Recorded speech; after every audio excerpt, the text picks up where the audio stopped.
Okay, so we've talked about what is unconscious bias. We've also looked very briefly at what I call the backpack theory and how we put things into that backpack of ours to keep ourselves safe. But now, because these are just little ideas that I'm throwing out at you for you to think about and explore and learn more for yourself. But now what I want to talk about is types of biases. Now, I don't know whether you know, but there are about 150 types of unconscious biases. And you're saying 150, you've got to be kidding. Well, guess what? It's true. But the good news is, so many people have done so much research on it that I can at least share 2 or 3 of these unconscious biases with you. I'm certain that when I'm talking about 150 types of unconscious bias, you will immediately begin to think of the following. You will think of gender, you will think of race, you will think of ethnicity, you think of sexuality, you might think of religion, you might think of perhaps maternity, when pregnant women. These are all unconscious biases too.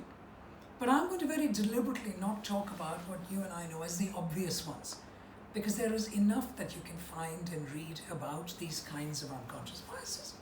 So, what 3 unconscious biases can I share with you? Okay, let's talk about one, which is a very common one. It's called affinity bias. So what is affinity bias? Affinity bias means that when you meet somebody, you have either a positive affinity or a negative affinity towards that individual. And I can bet you that every one of you who is watching this will say to yourself, yes, I know that. I meet somebody and then I'll go and tell my friend or my partner at home, that person I met, fantastic, I really liked him. There was something so much, him or her. Or you might say, that person I met, just not sure about that person. I don't know. Strange, I just didn't feel comfortable at all with that individual. We all have felt that, every one of us. What is that about? That is an unconscious bias, because you felt it like this. That is how quickly you had an opinion around that individual because of something.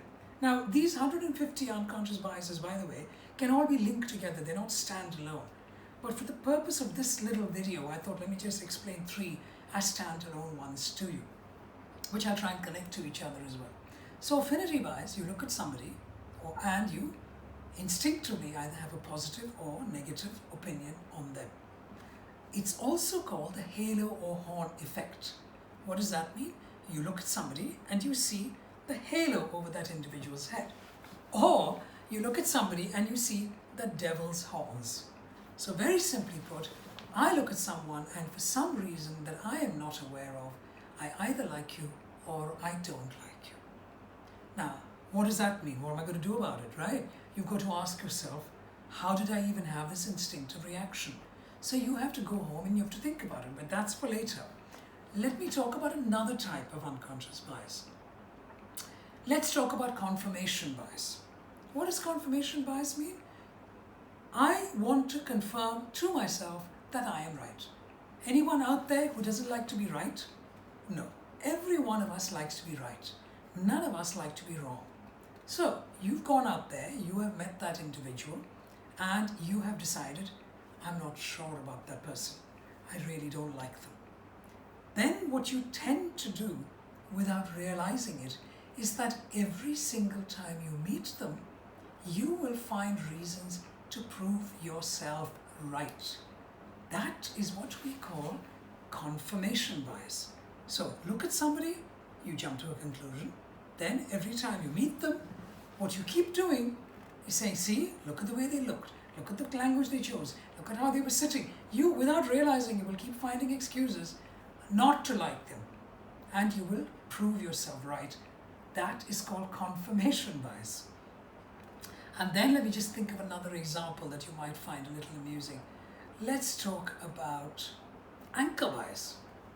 Completely unconnected to confirmation bias and affinity bias. I thought, let me think of something very different. So what's an anchor? An anchor is when a ship throws it down into the sea and keeps the ship safe. So an anchor bias specifically is when you hear somebody saying something to you and you feel safe. So let me give you a very quick example for that. So let's look at a book written by Daniel Kahneman called Thinking Fast and Slow. He did an experiment in that book which I read. He took two groups of people and he said to group one, how old is Mahatma Gandhi when he died? Was he 45? Then he went to group two and he said, how old was Mahatma Gandhi when he died? Was he 103? Or age to that effect, I can't remember the exact age he said.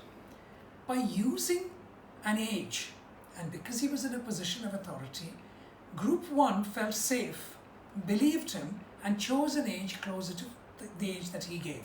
And group two believed him and gave an age that was closer to the age that he gave.